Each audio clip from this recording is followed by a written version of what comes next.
지난해 12월 3일 비상계엄 선포 이후 한국에서 가장 바쁜 인물 순위를 꼽자면 이분이 5손가락 안에는 들어갈 것 같습니다. 그리고 아직도 현재 진행형인데요. 내란 사태를 파헤치기 위해 종횡무진 활약 중이신 박선원 더불어민주당 의원 나오셨습니다. 의원님 안녕하세요. 네, 안녕하십니까. 예. 하느님의 은총이 늘 청취자 여러분과 함께하기를 기원드립니다. 아유, 감사합니다. 박선원입니다. 예. 네. 그 의원님이 지금 하시는 일이 굉장히 많더라고요. 일단은 탄핵 심판 국회 측 소추단에도 들어가 계시죠. 예, 그렇습니다. 그리고 또 국정조사 특위에도 지금 몸담고 계시죠. 예, 윤석열 내란 행위에 관한 국정조사 특위 위원으로 활동하고 있습니다. 아, 그러니까 제가 맨날 뉴스에서 의원님을 보는 이유가 여기 있었군요. 계속 내란 진상 조사단도 있고요. 아유, 또 그것도 하시고. 예. 정말 많은 바쁜 일들이 있고 제가 그래서 궁금한 게 너무 많아요. 예. 지금 최근에 너무 복잡한 이렇게 좀 우리 청취자분들도 좀 헷갈리는 일들이 많아서 하나하나 좀 쟁점들을 여쭤봐야 될 것 같습니다. 일단 지난주 있었던 국조특위 이야기부터 해야 될 것 같은데 김현태 707 특임단장의 증언을 두고 케이블 타이가 등장을 했는데 일단 현장 음성부터 들어보겠습니다. 김현태는 지난 2월 6일 헌법재판소에서 국회에 가지고 갔던 케이블 타이는 사람을 묶는 용도는 절대 아니고 문을 봉쇄하는 용도라고 증언했습니다. 그런데 이것이 새빨간 거짓말이라는 거 알고 계시죠? 이것이 바로 707 특임대가 갖고 있는 코브라 케이블 타이입니다. 자, 이걸로 당기면은 이렇게 손이 조여집니다. 이게 수갑입니다. 예, 박선원 의원님 목소리네요.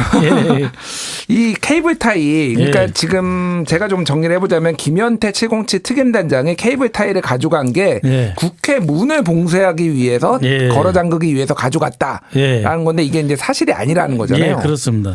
제가 이제 사진으로도 가져왔는데요.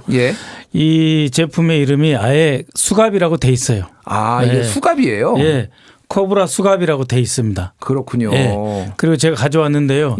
이렇게 사람 팔이라고 하면은 이렇게 조여서 묶는 수갑입니다. 수갑. 아, 이걸 들고 온 거예요. 그러니까 아예 나비 모양으로 생겨서 두 팔이 쏙 들어가서 확 당기면은 이게 팔로 돼 있고 이걸 당기면 통증을 느껴서 끌고 가면 딸려갈 수밖에 없는 거죠. 아, 그러니까 수갑입니다. 정식 명칭이. 그러면 국회 이 문을 이렇게 묶을 수는 없는 거네요. 그게? 없죠. 그거는 이 사람들이 와가지고 강목을 끼고 청색 테이프로 똘똘 말아서 이 문을 봉쇄했지 이건 쓰지 않았습니다 전혀.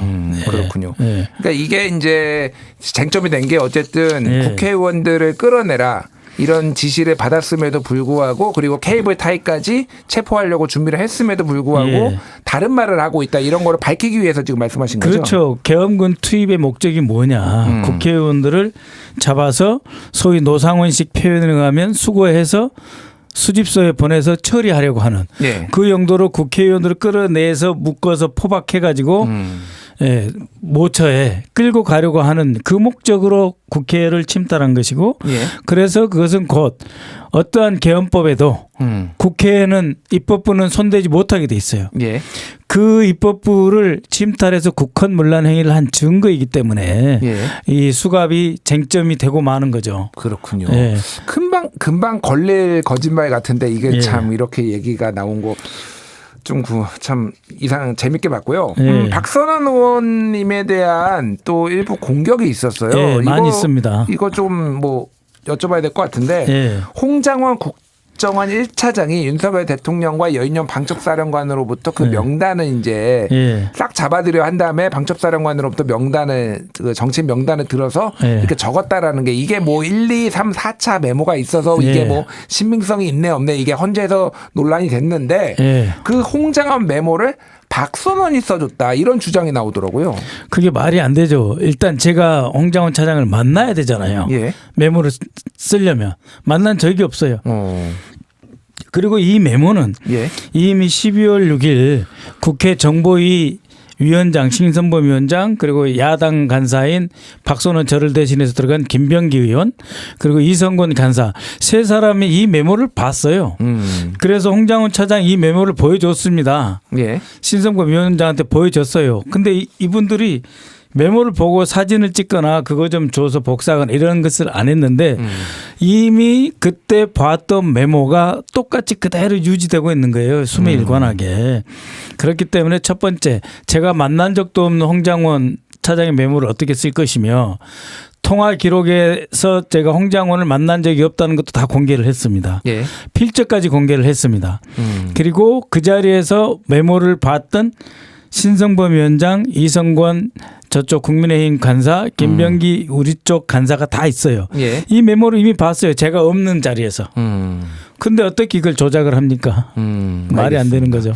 그러니까 여러 가지 이제 증인들의 신뢰성 이런 것들 조금 흔들기 위한 공격하기 그렇습니다. 위한 여러 증언들이 있었는데 또 하나가 지난번에 조태용 국정원장이 나와서 얘기를 했던 게 홍장원 국정원 1차장이 야당 의원, 이제 지금은 야당 의원이지만 예전에는 국정원에 계셨던 분한테 7차례 인사청탁을 했다라고 해서 그러면은 박지원 아니면 박선원 둘 중에 하나겠네. 그러니까 그렇게 얘기를 했어요. 그리고 박지원 전 국정원장 이제 박지원 의원이 본인이 그러니까 주영 대사로부터 청탁을 받은 거는 있지만은 뭐 홍장원한테 받은 건 없다. 뭐 이렇게 또 해명거를 쓰셨더라고요. 그렇죠. 이때 홍장원 차장은 영국 주재 공사, 주영 공사를 하고 들어와서 2급에서 끝난 사람이에요.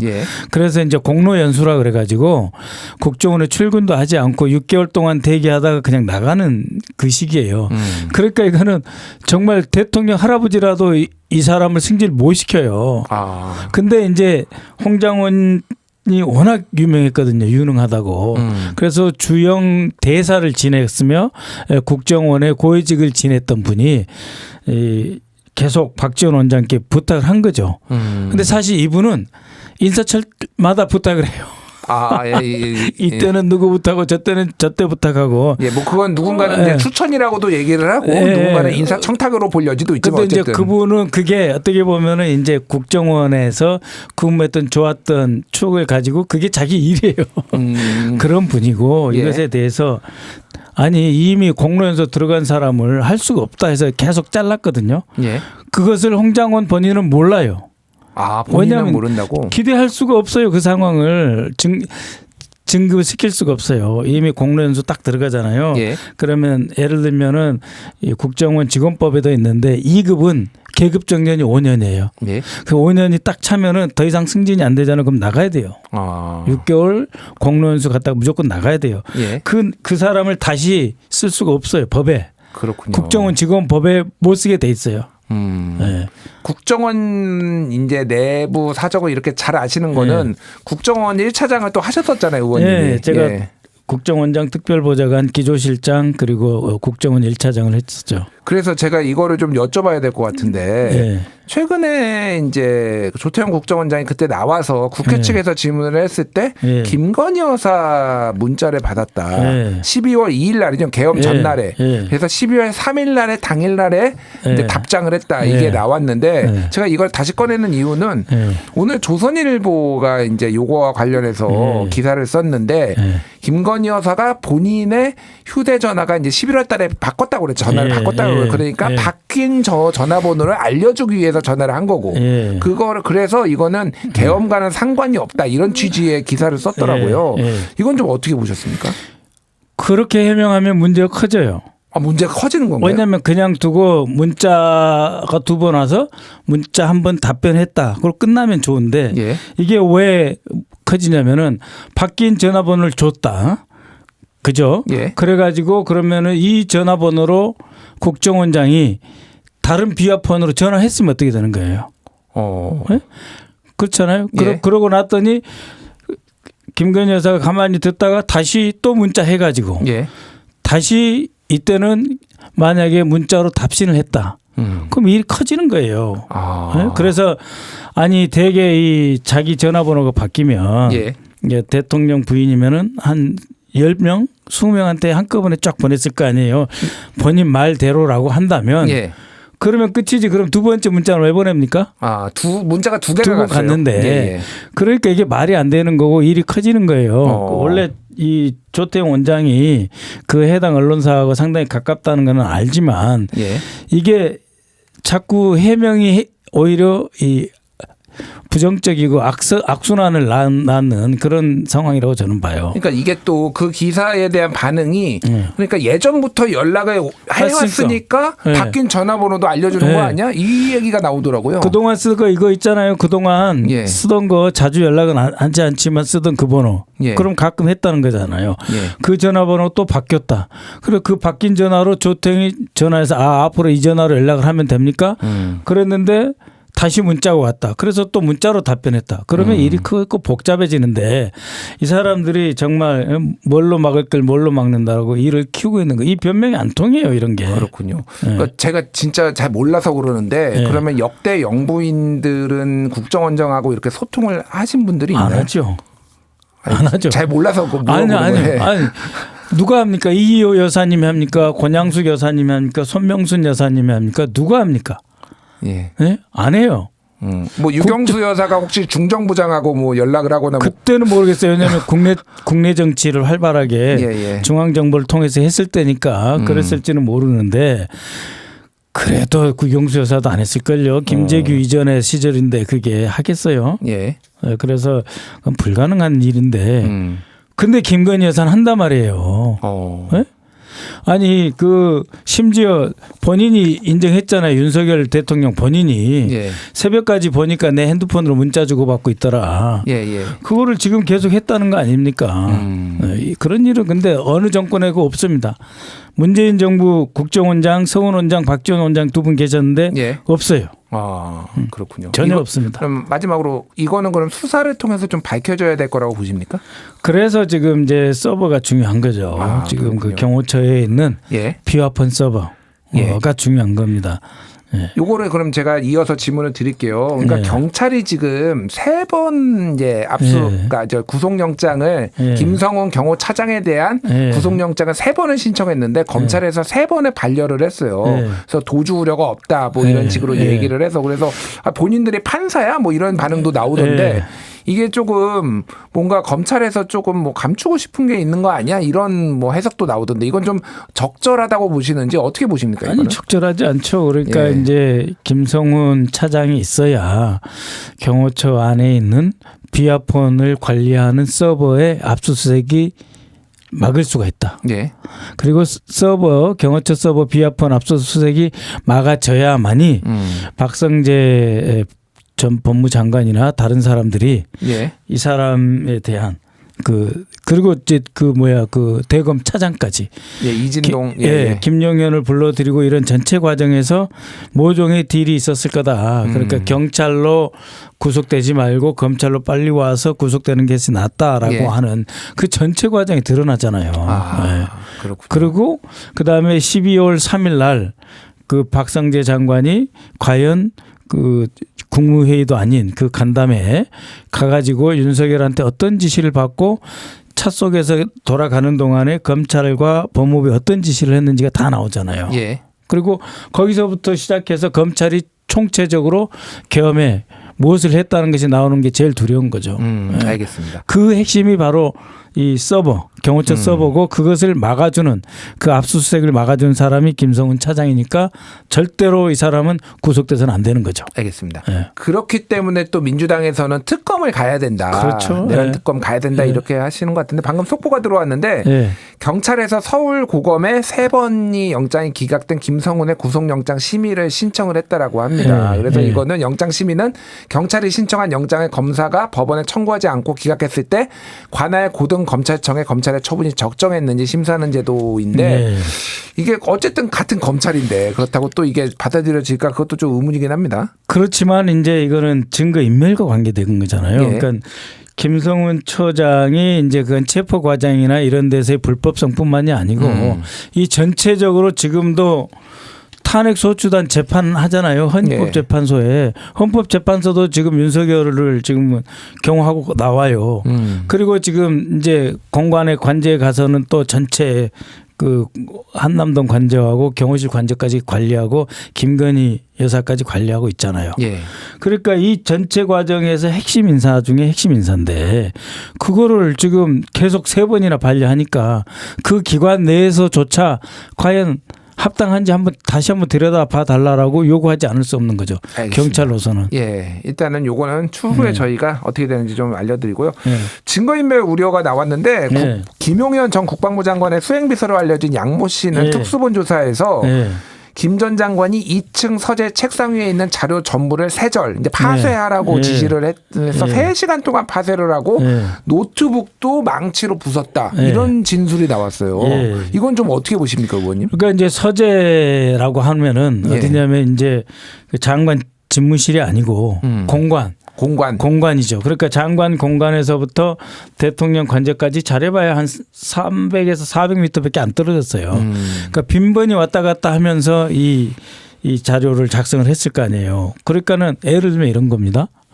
자, 수방사는 언제 들어가고 20시까지 국회는 누가 들어가는데 특전사가 먼저 들어가고 수방사 방첩사가 들어가서 사람을 끄집어 놔서 어떻게 구금하고 이 전체 행정과 계획도가 당연히 있어야 되고 군은 이걸 하는 사람들이에요. 예. 그러니까 자료가 얼마나 많이 있겠어요.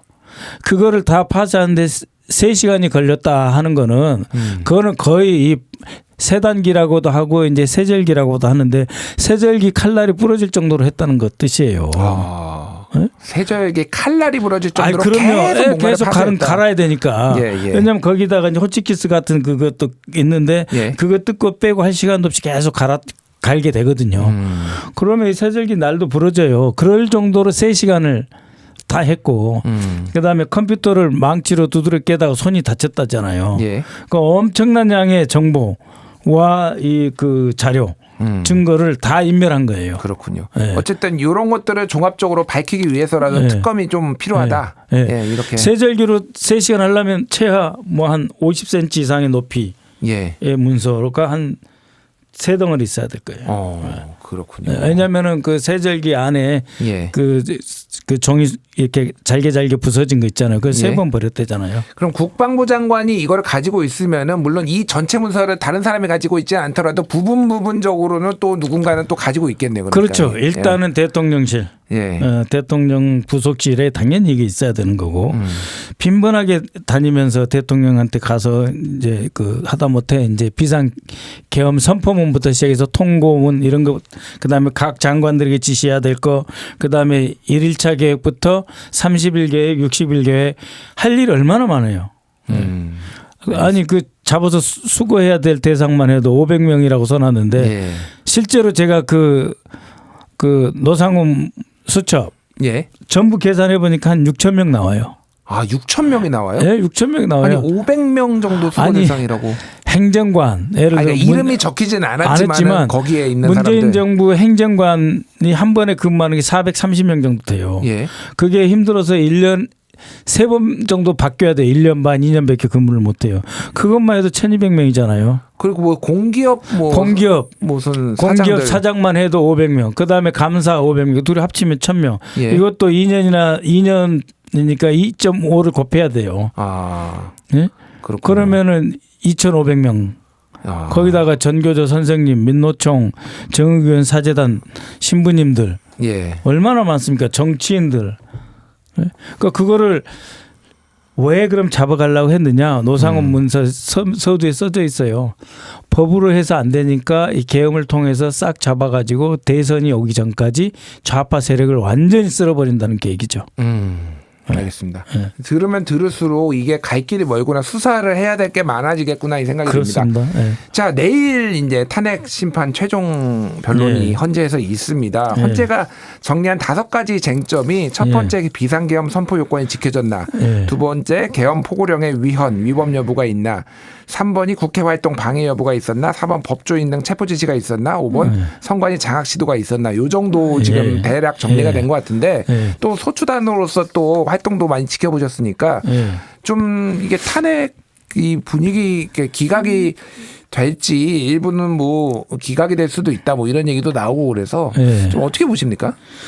그러니까 이제 이번 계엄이 이제 내란이라고 하는 거는 국헌문란이라고 하는 거는 헌법기관, 국회, 그다음에 중앙선거관리위원회를 계엄군을 동원해서 무기를 들고 가서 서버까지 하려고 했고 국회는 국회의원들을 체포하려고 했지 않습니까? 거기다가 이 체포 대상에 전 대법관, 전 선관위원장 이 포함돼 있고 그다음에 실제 현재 판결을 하고 있는 고등법원 판사까지 이제 체포하려고 했지 않습니까? 예. 그러니까 거의 모든 헌법기관을 다 정리해버리자, 사법부까지 정리를 해버리자라고 하는 무시무시한 일이죠. 거기다 실제로 서부지법 공격도 있었고, 예. 그 판사 에 대해서도 린치를 가하려고 하는 무시무시한 공작이 있었지 않습니까? 예. 그래서 행정사법 그리고 모든 헌법기관을 다 대상으로 했기 때문에 이건 확실하게 국헌문란 행위인데 이것을 비상계엄을 통해서 하려고 그랬잖아요. 예. 전시도 아니에요. 사변도 아니에요. 그래서 자기가 자신이 이야기하는 게 경고계엄이라는데 경고성 계엄 비상대권을 누가 경고용으로 쓰라고 그랬어요. 헌법에. 계몽령이라는 얘기까지 나왔습니다. 그러니까 그런 예. 용도로 되어 있지 않아요. 비상대권이라고 하는 거는 어떤 비상사태가 발생했을 때 그것에 대해서 즉각적으로 효과적으로 대처하기 위한 용도란 말이에요. 예. 이것이 다 무너진 거죠. 계엄 선포 요건도 무너졌고 계엄 포고령이 발령되고 계엄 선포문이 발령되면 대통령이 서명이 든 문서를 가지고 합참해 줘야 그래야 계엄사령관이 군을 동원할 수 있거든요. 예. 이것도 다 안 지켰어요. 그리고 국무회의들 안 했고 처음에 온 8명은 계엄과 관련된 국무위원이니까 불렀다고 이야기하잖아요. 본인도 예. 거짓말을 다 못해서. 근데 8명은 불렀는데 도저히 안 되겠어 갖고 한덕수 총리가 이거는 국무회의 해야 한다고 해서 그때서 국무회의를 했는데 그것도 계의도 없고 아무 서류도 없고 문서도 없고 의안 상정도 없었잖아요. 시작과 끝을 자기가 몰랐다라고 박성재 법무부 장관도 얘기하고 그러니까요. 예. 모든 사람이 그래요. 네. 김영현 본인도 왜냐하면 선포문 발표할 때 또 빨리 나오고 이래가지고 이 과정이 끝까지 있지도 않았거든요. 그렇기 때문에 포고령 위헌 위법 비상계엄 전체가 다 위반이고 예. 거기다가 이제 국회 활동 방해 여부는 아니 저희를 잡으러 왔잖아요. 그래서 과반수 정족수가 되기 전에 예. 문을 부수고라도 들어가서 의원들을 끌어내라 라고 하는 지시가 윤석열이 직접 곽종근 특전사령관에 했고 특전사령관이 켜놓은 이 마이크를 통해서 제1공수여단에 쫙 퍼졌어요. 국회를 보호하려고 혹시 갔다라는 주장이 받아들여질 가능성은 없을까요? 없죠. 아니, 보호하면 유리창 깨고 가고. 예. 아니 707 특임대가 대한민국에서 가장 센 무력이잖아요. 예. 거기다가 수도방위사령부 수방사의 군사경찰 특임대 그다음에 수호신 TF. 수호신 TF는요 707 특임대보다 더 세다면 센 부대예요. 아 그래요? 아 그럼요. 그 사람들을 투입을 했는데 무슨 보호를 해요? 네? 뭐 뭔가 북한의 테러로부터 아니 그냥 제가 하는 얘기입니다. 단 하나의 증거도 제시 못하고 예. 제가 그래서 국정원장한테도 물었어요. 자, 그 전후에 북한의 남침 위협이 있었느냐? 없었다. 합참의장한테도 북한의 남침 임박이나 이런 게 있었냐? 없었다. 서울에 북한의 공작원들이 침투한 적이 있었냐? 없었다. 예. 하나도 없었어요. 네. 그래서 이 법조인 체포 시도, 사법부를 그리고 선관위 장악 시도, 예. 장악을 실제해가지고 권총 들고 갔잖아요. 예, 예. 핸드폰 다 뺏기고 서버를 털려고 갔잖아요. 노상훈이가 니들 빨리 안 보내고 뭐해 하고 방첩 사령부에 있는 대령들한테 지시까지 하고 이 모두가 내란이고 반란이죠. 그래서 알겠습니다. 확실하게 쟁점은 크게 문제가 없다. 다 위헌이고 위법이다. 의원님이 보시기에는 탄핵 인용 가능성이 훨씬 높다 이렇게 보시는 거죠? 이거를 위헌이 아니라고 말할 수가 없죠. 위헌이 아니다 말할 수 없다. 네. 예, 알겠습니다. 합법이라고 말할 수가 없어요. 시간이 거의 다 돼서 짧게 요거 하나만 여쭤볼게요. 내일 최종 변론이잖아요. 그러면 국회 측과 윤석열 대통령 변호인단이 2시간씩 하고 그리고 이제 윤석열 대통령도 진술을 하게 돼 있잖아요. 최후 변론 진술을. 무슨 얘기가 나올지 사람들이 굉장히 궁금해요. 물론 이제 아실 수는 없지만은 예측을 또 하실 수 있으니까 어떤 얘기가 나올까요? 그러니까 이제 2시간을 하고요. 예. 이제 그 처음 2시간 그러니까 국회 소추단 쪽에서 이제 우리 변호인단이 쭉 이야기하고 그다음에 이제 저쪽 피청구인 쪽 변호인단이 2시간을 한 다음에 정청래 소추위원이 이제 한 15분에서 20분 정도 발언을 하면 예. 그 다음에 피청구인 윤석열의 대통령의 발언 기회가 주어져요. 예, 예. 근데 그거를 이제 최후 진술이니까 뭐 1시간 할 거다, 2시간 할 거다 뭐 여러 가지 설이 있는데요. 무제한으로 일단은 기회는 주겠다 뭐 이런 얘기들이 그렇죠. 있더라고요. 그러니까 끝까지 예. 말씀하시라 하고 현재에서는 기회를 드릴 것으로 보입니다만 그동안에 이제 그 윤석열 대통령이 자기 변호라고 여러 말을 할 때마다 새로운 증거와 자백이 한두 개씩 꼭 튀어나왔거든요. 네. 근데 이거를 변호인들이 못 막죠. 그래서 이제 그 쭉 자기 합리화 속에서 새로운 자백이 나올 것인데 국민들은 그걸 원하는 게 아니고 예. 이제 변명이나 자기 합리화 그만하시고 정말 이런 일이 있어서 죄송하다, 송구스럽다 사과를 하시고 사과를 한 다음에 응분의 법적 책임을 지겠다라고 하는 것이 정말 3년 동안 국정을 맡았던 그 대통령으로서의 할 일이 아닌가 알겠습니다. 이렇게 생각합니다. 예. 내일 대통령이 어떤 얘기를 하는지 저희가 또 지켜보고 전달하겠습니다. 지금까지 여기까지 하겠습니다. 지금까지 박선원 더불어민주당 의원님이었습니다. 의원님 감사합니다. 고맙습니다.